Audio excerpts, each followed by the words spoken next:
Yeah, my wonderful people, I am back here again. Oh, this one is a continuation of the nightmare of traveling to the southeastern part of the country for this yetitude that is approaching very faster. Anyway, and I don't hear the way I said it before, and I will still also repeat myself before I proceed. Please, at the comment section, we need to take this in very seriously because things are really getting out of hand. Please, the only thing I want you to comment this time around is that hashtag end the extortion, hashtag end police brutality in our roads, and hashtag end police extortion, hashtag end police roadblocks that have overwhelmed and overshadowed the southeast. We are militarized and we are living like we are conquered. I keep saying that our southeastern part of the country is under siege. We are under attack. Where is our men? Where is our Eastern Security Network? Where is our Biafran Liberation Army and Biafran resistance fighters? All these things need to stop. I thought Simon Ekpa told us that they have already chased them or given them ultimatum to leave the southeastern part of the country. I mean, leave the roads. Go back to your checkpoints because this thing is beginning to turn to entitlement to all the police and the military men. The checkpoints you will pass from Lagos to Onitsha will just be a child's play. You will be maybe like 3, 4, or 5 from all the way Lagos. How many hours? But the checkpoints you will pass from Head Bridge Onitsha down to Opiweka, my dear, they are more than 10.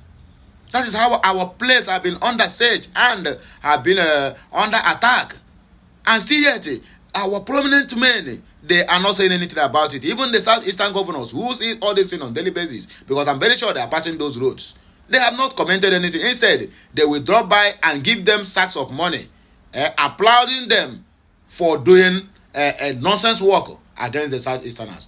Anyway, let us continue because this one is titled Traveling or the Nightmare of Traveling to the Southeast or the Biafra Land, Part 2.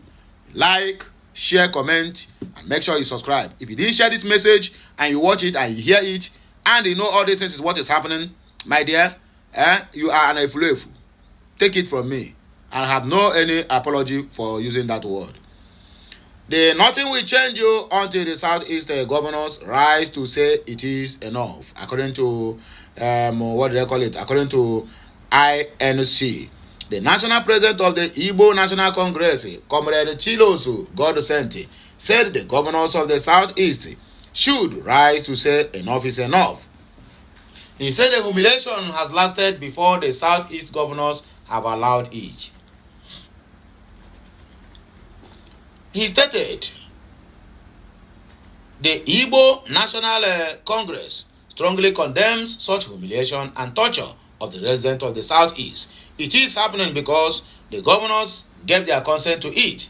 I have always insisted that the security chiefs in the southeast must have mentioned it to the governor during security meetings, and the governors approved of that. The governors should rise and stop it. The people of the southeast should not be treated with such disdain.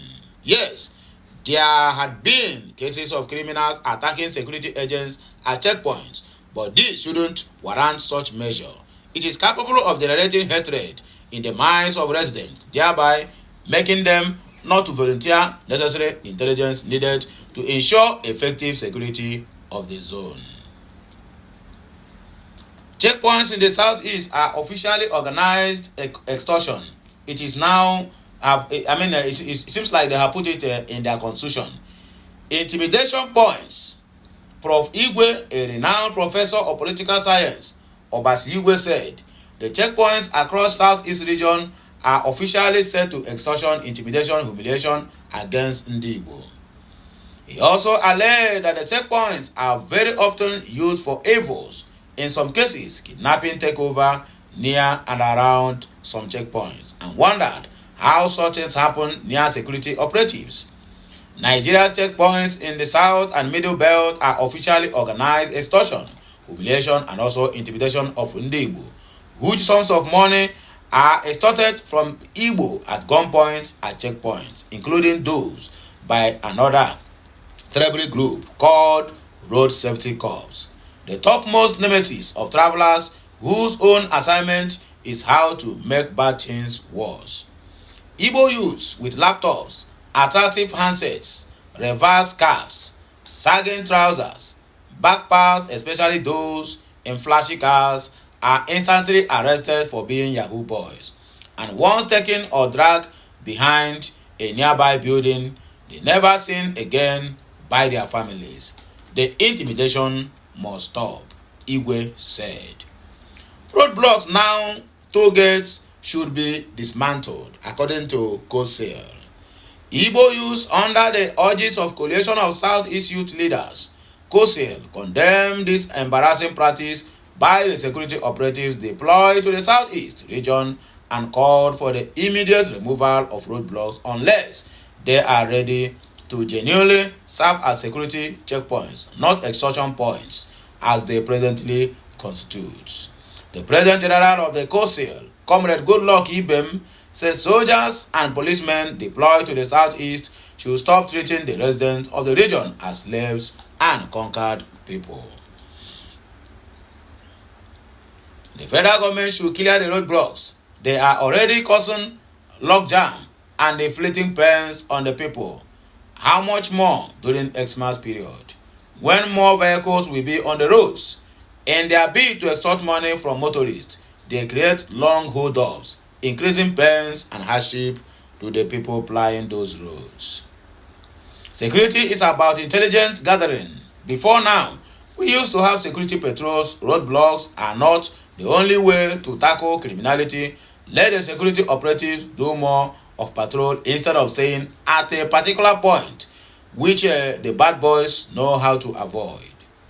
In fact, multiple roadblocks cause insecurity. When busy extorting money from motorists, they lose concentration and the bad boys could seize the moment to attack them. Extortion exposes them to needless attacks by these bad boys. The Chairman Board of Trustees, Igbo Leaders of Thought, Professor Madubike Ezibe, believes that checkpoints can serve good purposes if the security operative decide to focus and do their duty professionally. He noted that although some of them had converted the checkpoints to extortion points, the relevance of their presence on the roads could be underestimated. They do good work and also bad work.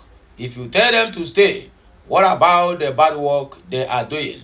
So it is a very difficult situation. Their presence is important because of the activities of these bad boys. If you send them to chase the evil boys out of the roads, they go and do their own evil.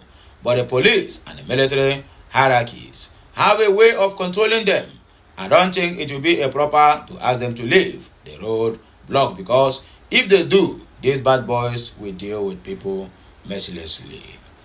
The presence of security agencies on the road is important, but their leaders have to find a way to control them so that they don't do that which they are not sent to do, Ezife said. Why are the checkpoints security agents?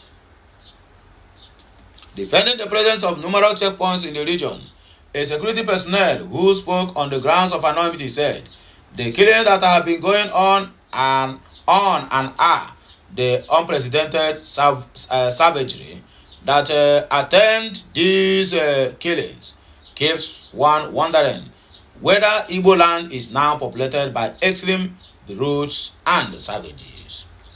We have a number of times seen ugly videos of decapitated human beings. It is not within the prospect of a belief that a human being can sever the head of another and proudly display it with an equal sense of accomplishment. Similarly, we have also recorded a spate of kidnappings for ransom.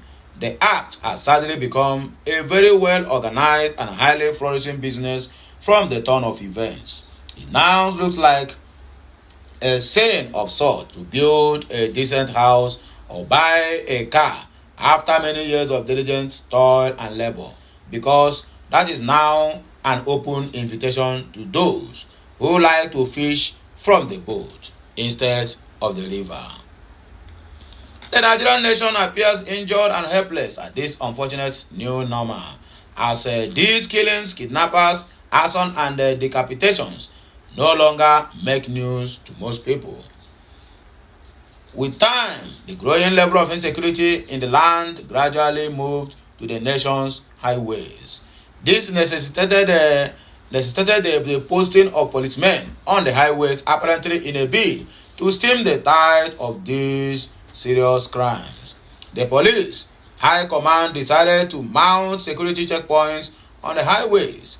We have since noticed that instead of achieving the aims for establishing them, they have turned out to be points of sales, POS, and toll gates. He regretted. Lamenting on what he passes through on the roads, a commercial bus driver, Sonny Dulu Onyegecha, said, the presence of armed security personnel on the roads ought to enhance the safety of travelers. This has turned out to be a ruse. All manner of contrabands, illicit drugs, arms, ammunition, and even kidnapped victims pass these checkpoints, as long as the drivers are prepared to part with money. Before we share our daily takings with the police men on the road, at every checkpoint today, soldiers on checkpoints have also joined their police counterparts in fleecing us our money. Soldiers collect these illegal tools either themselves or engage young boys to collect the money from the motorists for them. The fact remains that any commercial driver that fails, refuses, or unwilling to park this will be forced to park his vehicle until he pays. These people no longer collect 50 naira.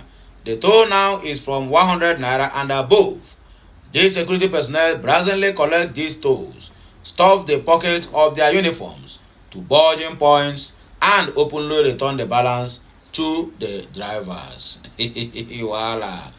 Another motorist, George Okoro, said he will find it extremely difficult to believe that the superiors of these men at the checkpoints do not know about their unprofessional acts. His words, with their superiors claim that they do not know that their men are doing on the road, or what their men are doing on the road. Where does the money they collect go to? It goes to their superiors, not to the men on the road. We have severely heard about how hoodlums attack and kill policemen on roadblocks. Why wouldn't the criminals take them unawares when their major interest is the money they collect from drivers and people plying those roads? Anyway, my wonderful people, and I don't hear them the way it is. So this one and at the end of that very particular message I brought to us earlier on. So please, when you get this message, you like it, you share it, you comment on it, and you subscribe to my channel for more and more interesting videos that we're going to bring your way. Have a nice day, and may the God continue to bless us and prosper us.